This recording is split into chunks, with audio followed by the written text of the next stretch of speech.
এখন কোনো বিভেদ নাই। আপনি কালকে দেখেন নাই ঢাকায় সব হুজুর এক হয়ে গেছে? এখন কি আলেমে আলেমে বিভেদ আছে?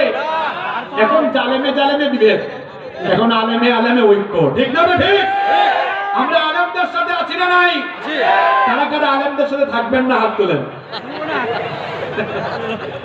শুনুন, বসুন বসুন সবাই বসুন, কেউ দাঁড়াবেন না। মোনাজাত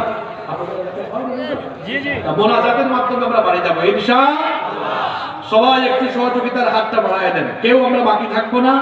মহিলা প্যান্ডেলে মা বোনরা যারা আছেন সামিল হবেন, এখানে বরেণ্য অতিথি যারা আছেন স্পেশাল অ্যামাউন্ট আপনারা দিবেন সবাই ইনশাআল্লাহ। আর মা বোনদের প্যান্ডেলে কি গিয়েছে কামরুজ্জামান ভাই? আর ওখানে 50 গুণ বেশি উঠবে ইনশাআল্লাহ। কালকেও ফাস্ট, আজকেও ফাস্ট হবে। আল্লাহ আমার নবাবগঞ্জের মা বোনদেরকে কবুল করে। আরো আসতে বলেন আমিন।